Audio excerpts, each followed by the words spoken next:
What's up, mga kayo Cubs? Isang magandang araw po muli sa inyong lahat mga bayang kalerista. At syempre, narito po muli ang inyong lingkod, Master Lekim. At welcome back po muli syempre ito sa ating Master Lekim TV. Bago ko po simulan itong ating making video ngayong araw bayang kalerista, make sure dapat nakalike na po tayo at nakasubscribe.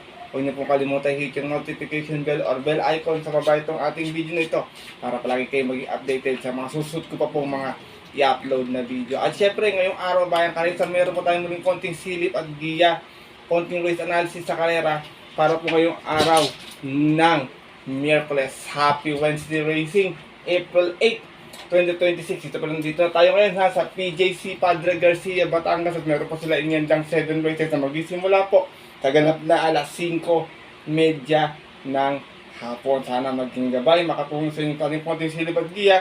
Bagamat hindi natin natapat yung mga giya natin nung Sunday, medyo semi-biyama din naging karera bayang kalerista. Pero ito, sana ito makachamba itong mga giya natin today, makatulong sa inyong diskarte at pananaya. Bago ko sinulat itong ating video, daanan ko lang itong ating mga shoutout bayang kalerista. Shoutout po muna ako kay Puela, ganun din kay Arbel Ramirez, kay Sir Boy Sevilla, kay Sir Jojo Ahapabian from Italy, kay Sixto Bro Jojo Enrique, shoutout sa iyo. Ganun din kay Sir Chairman Che Maka ng Pingping OTV, shoutout po sa iyo. Ganun din, shoutout kay Sir Bernard Malyari, always nakatulog dito sa ating YouTube channel yan. Christopher Cruz, Kuya Cristone Sanchez, Bro Linter, John Carter, Alexander Benitez.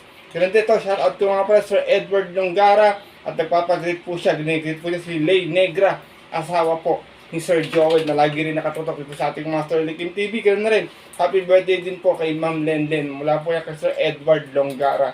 Shoutout din kay Anton, kay Wilberto Alvarado, Manuel Concordo, Jesus Estorias, Rosauro Joaquin, shoutout sa inyo dyan sa Barkadaan OTV, Raymel Concepcion, Rosita Shivers, Christian Fernandez, kay Boss Jake sa IAMS OTV, Reynaldo Aguila, at kay Ramsja Loni. Shoutout sa inyo, sana makachamba tayo, maging gabay itong ating dia, makachamba ng dihado ngayong araw po ng Miyerkules. Na siyempre, puntahan na rin po natin agad dyan mga bayang kalerista, matapos lamang siyempre ating weekly intro. Kaya let's go mga kayo ka.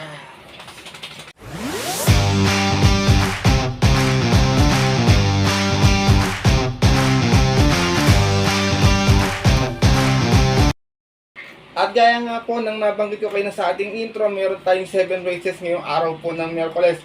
Meron tayong isang winner take all, pick 6, pick 5, pick 4 weekday. Distansya syempre 1200 meters. Medyo manipis lang yung ating lineup bayang kalerista, pero alam nyo naman PJC, manipis man yan or makapal, minsan nagkakadihaduhan bayang kalerista, kaya sipat kayo maigi. Makibalita kayo, medyo mahirap yung lineup bayang kalerista. May isa akong panolo, natin ko ikatatalo lang to kung lolokohin yung takbo bayang kalerista. Kaya ito, simulan ko natin mga konti silipat guys. Siyempre wala nang patumpik pa. Good luck po sa inyo lahat. Have a blessed Wednesday racing bayang kalerista, and start na po tayo. Race number 1, start natin winner take all event, 4-year-old and above maiden race placer tayo rito. Meron tayo 8 runners na maglalaban-laban. Itong mga bayang kalerista, alam nyo naman itong mga maiden na to, madalas nagkakadihaduhan dito eh. Dito madalas nagkaka-long shotan agad, may mga taguyong preba. Makikita nyo pangit yung preba sa programa minsan, pero pag tumapo minsan, napakaganda pag nanalo, di ba? Kaya sipat kayo maigi, marami ako nakikita rito mga tagu pa yung preba. Dito ako, first choice ko, lagi natitimbang to, numero 4, Secret Hideaway, narerendahan po ni Boji Henson to. Cambio nito to, humarang pa tong pangit na to, mayang nare-race to. Ito, last run nito, segunda, may 115.6, umas ng 7-6 out of 7 runs, naglaban-laban. Old maiden at yung po ng March 11, kung saan ang nanalo po doon yung heavy favorite na si Diamondback. From Patargusay sa mga renda, Boji Henson. Para sa ating numero 4 ang si Secret Hideaway. Ito dirimati ito, medyo may kakunatan lang, pero kung may pwesto na maaga, tingin ko malaki panalo at may posibilidad na rin bumenta rito. Second choice ko last time, Yamado to, kasi hindi nakita. Numero 6, Blue Note. Narerendahan po ngayon ni Jigger. Paano kulit ni Poknat. Blue Note na segunda to sa 1400 nun, may 127.4. Mas ng 3 out of 5 bars. Naglaban-laban, 3-year-old maiden at yun po ng February 14, kung saan tinalo po siya doon nung kabayong si War Emblem. From Paul Repe, this time ang rerenta po, bayang kalerista, Jigger paano, para sa ating numero 6 na si Blue Note. Race number 1, gaya ng nabanggit ko, anybody's race po to. Maraming taguyang prepa. Kayo na pong bahala kung makakasipag kayo or makakabalita sa inyong mga kaibigan. Good luck po sa inyong winner take all. Lipat na po tayo sa ating race number 2. Start naman ng ating pick 6 event, another maiden. 3-year-old and above maiden race placer naman tayo dito. Meron tayong 9 runners na maglalaban-laban dito. Medyo mga tago din yung preba ng iba rito. Tingin ko, medyo yung race 1 race 2, medyo magulo agad yung karera. Kakalat yung spread ng mga exotic bets natin. Pero dito ako, tingin ko may posibilidad mayamado dito. First chase ko, numero 4, Golden Showtime. Narerendahan po ni Allison Pabilik. Ito, medyo maganda yung preba nito. Bayang karerista, meron to 114.8. Kung saan nanalo to sa isang barrier run. Umalis to ng 3-2 out of 3 hours. Naglaban-laban natin po ng March 28. Tinalo po niya doon yung kabayong si Watch Me Now. Same rider na rin. John Allison Pabilik. Para sa ating numero 4 ang si Golden Showtime. Second choice ko, magandang tinak po natin. Kaso puro salto inabot. Kaya walang din natin. Numero 3, Super Gonzi. Narerendahan po ni JB Guerra. Ito naman last time dumating ng pang-5 mga bayang karerista. Meron po itong 115 flat. Umalis ng 5-3 out of 8 hours naglaban-laban. 3-year-old maiden po. At yun po noong March 27. Sa kayarang napanalunan po ng kabayong si Pioneer with Age. Same rider na rin. Jesus B. Guerra para sa ating numero 3 na si Super Gonzi. Sinasama kong third choice, bagong kabayo, numero 1, Elegant Ludrona. Elegant Ludrona. Narerendahan po ni Noel C. Lunar. Ito naman, meron tong 115.6. Nanalo to noon sa kanyang vicious run. Medyo may vicious na kabayo pala to. Mas ng 2-2 out of 4 hours na naglaban-laban. Ito po ng March 22 sa Malbar. Tinalo niya po doon yung gray na si Ala Paap. Same rider na rin, Noel C. Lunar. Para sa ating numero 1, si Elegant Ludrona. Race number 2, another maiden race. Tingin ko marami pa may champa rito. Itong Declaration of Peace. Yan, alam ko kasali yan sa Road to Triple Crown. Yan si Golden na medyo hindi mga na po last time. Kaya sipat kayo maigi, bayang kalerista. Marami rin mga bagong sali dito. Good luck po sa inyong pick 6 event. At lipat na tayo sa ating race number 3. Simula na ating pick 5 event. Pira Commuting Base Class 3. Class 5, 17 to 41. Meron tayo 8 runners na maglalaban-laban dito sa kalera na to. 3, 4, 5, 7 and 8, puro matutulin ko yan. Baka magkaroon ng early speed battle. Mga pabor sa mga ririmating pwedeng umagapay lang. Kaya ito, first chase ko, numero 1, Go G Go. Narerendahan po ni JB Guerra. Meron po itong 115 flat. Nanalo po ito noon mga bayan kasi sa 1200. Umalis na 1 sa 6 out of 8 runs na naglaban-laban. Sa rating by 1741. At yun po ng February 27. Tinalo niya po daon yung kabayong si Advocacy. Ang gugulo na itong mga alaga ko. From Ryan J.C. Tabor, this time ang rerenda, JB Guerra para sa ating numero 1, si Go G Go. Second choice ko, isa sa mga mauuna, numero 4, Doña Teresita. Narerendahan po ngayon ni Eminem Gonzalez. Ito lang, Malbar, namak po ito, dumating ng pang-6. Meron tong 116.4. Mas ng 3-3 out of 8 tries na naglaban-laban. Galing to ng 42.56 at yun po ng February 18 kung saan tinalo po siya doon. Yung si Stay Pani. From Jovel Cabarrios, isa yung magrarenda, Eminem Gonzalez na para sa ating numero 4, si Doña Teresita. Isinasama kong third choice, may naman ako dito sa PJC, numero 5, Golden Petita. Narerendahan po ni Jerry Shego Jr. Meron naman tong 115.2 na Tarsera to noon, umalis ng 2-1 out of 8 runs naglaban-laban. Rating base 1741 at po ng February 11. Sa kayarang napanalunan nung kabayong si Lucky Nokno. From Ryan A. Base, this time ang rerenda, Jerry Shego Jr. para sa ating numero 5, si Golden Petita. Race number 3, mga pabida talaga, mga alaga ko, mga bayang kalerista. Kayo na pong bahalang mag-decide kung sino nyo kakampiyan.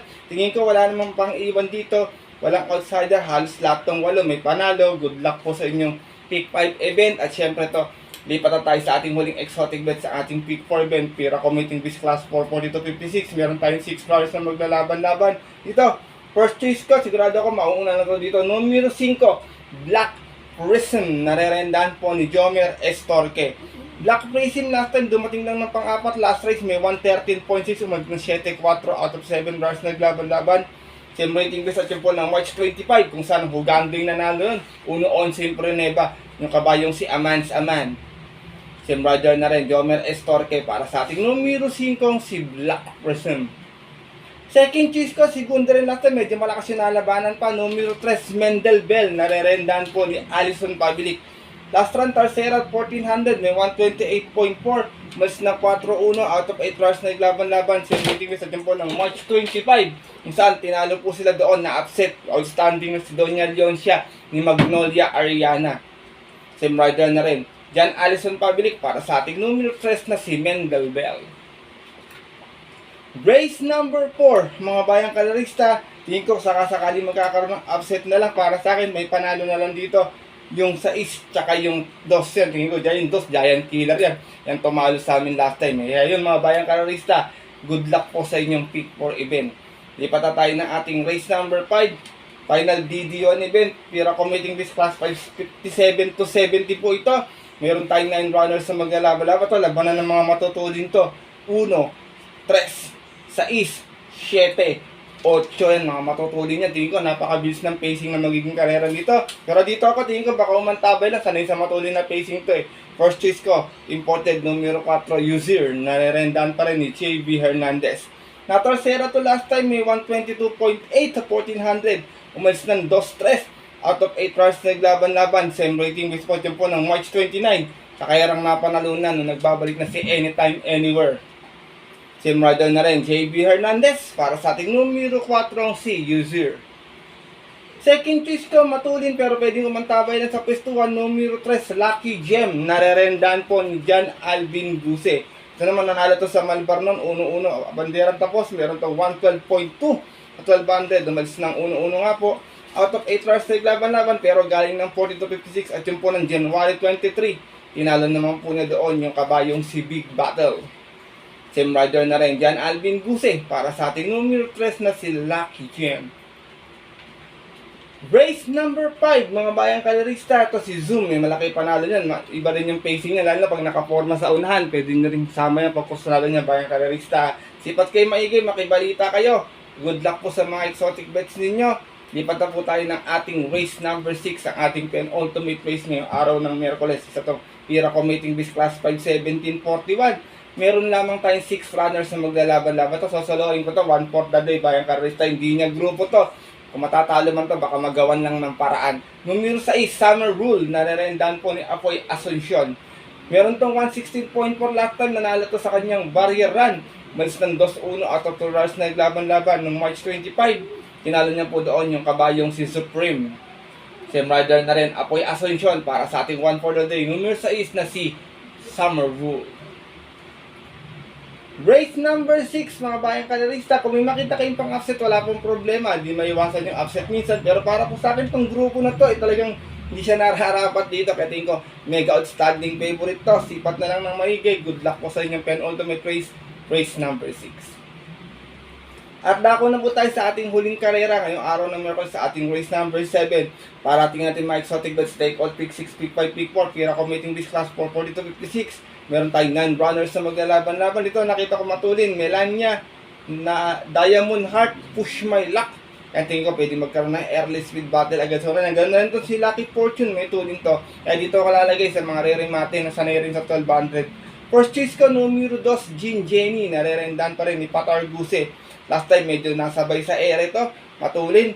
Dumating lang ng pang-5, may 113.4. Umalis ng 7-6 out of 9 runs na naglaban-laban. Same rating base at yung po ng March 22. Kung saan ang nanalo po doon, yung kabayong si Copperfield. Same rider na rin, Patar Guse para sa ating numero 2 na si Jean Jenny. Second choice ko, maganda yung post position. Cambio Hinete pa, numero 1, Queen Gabi. Narerendahan po ni Patty Dilemma. Last run din to, segunda, may 1-13. 1-11 nanalo dun sa karera na yun eh. Meron tong 1-13, umalis na 4-7 out of 7 runs naglaban-laban. Same rating base at yung po ng March 25. Noon nga po sa kayarang napanalunan nung kabayong si Amans Aman. From Michael Jesus, balikang renda kay Patty Dilemma para sa ating numero 1 si Queen Gabi. Sinasama kong third test last time, bumenta to, tingin ko medyo inayaw lang eh. Numero 7, 911, narerendahan po ni Boji Henson. Last run niya, dumating lang ng pang-5, umalis ng 6-4, pero meron 114.6 po ito. Out of 6 stars naglaban-laban, same rating this at yun po ng March 11. Kung saan ang nanalo po doon yung Grey Galloper na si Bolshevik. From Patar Guse, this time ang rerenda po, Boji Henson para sa ating numero 7 si 911. 9 plus 1, 9, no? Kaya pala 9, 7 yung numero eh. Race number 7, mga bayang kaderista, tingin ko na lang na may tsamba rito para sa akin. Melania, mababa sa grupo. Ganun na rin si Diamond Heart. Kayo na pong bahala kung may mababalitaan pa kayo o may masisipat pa sa paratingan. Good luck po sa mga exotic bets nyo. Sana makachamba tayo mga bayang kaderista. At yun mga bayang kaderista at ang ating mga kayokabs, natapos na po itong ating video na ating konting silip at giya ngayong araw po ng Miyerkules. Sana po maging gabay, makatulong po sa inyong diskarte at pananaya. Pasensya na po kayo kung medyo binago ko po yung ating texture ng ating video para hindi po pa ulit-ulit, para hindi rin po ganong humaba yung oras bayang kaderista. Alam ko naman, inaabangan nyo din yung mga giya natin. Tsaka alam ko naman po, naililista nyo naman po yung ating mga binibigay na giya. Kaya may numero naman po yan, tsaka pangalan ng kabayo, hindi po kayo malilito. Muli mga bayang kararista, paalala ko sa inyo, maaaring sundin itong ating giya. Kung hindi po, wala pong problema, hindi ko po kayo pinipilit na yun to. Bagamat sariling aral ko lamang to, kuro-kuro at opinion sa karera. Pagdating ng tayaan sa takila, siyempre masananad ko sa rin pong napupuso at kursunada, and always mga kayo kabs, kayo pa rin siyempre yung masusunod. Good luck po muli sa inyo lahat and have a blessed Wednesday racing. Maraming salamat sa walang sawang pagsubaybay, pagtutok at pagsuporta palagi dito sa ating master Lekim TV. At yun po, hanggang dito na lamang po tayo muli. Kaya tayo sa susunod ko pong upload na video para po sa ating Friday racing. Ito po muli ng lingkod, Master Lekim. Kasama ko siyempre yung mga makukulit kong alaga na akyatan kanina. Pasensya na kayo kung medyo humaharang bayang kaderista. Lalo po naman, sanay na kayo, talagang makukulit talaga itong mga ito eh. Always po kami nagsasabi sa inyo, nagpapaalala na ang karera po dapat po libangan lamang kitsambahan lang at talagang tapatan lang. Minsan swerte, minsan talaga hindi para sa atin, pero pag napagbigyan tayo siyempre, huwag natin kalimutan magpasalamat at tumulong sa ating kapwa. Kahit simpleng pamamaraan lang ika nga, share your blessings po. Good luck po muli sa inyo lahat and have a blessed Wednesday racing. Sa mga pupunta mo naman kami ng off-track betting station, huwag niyo kalimutan magdala ng bimpo at tubig. Sobrang init po talaga ng panahon. Gaya nyo, nakatutok na ako sa electric fan ko, pero init na init pa rin ako. Stay safe everyone sa inyo lahat. God bless bayang kaderista. Lalo na sa mga solido dito, hiyadistang mga kayo.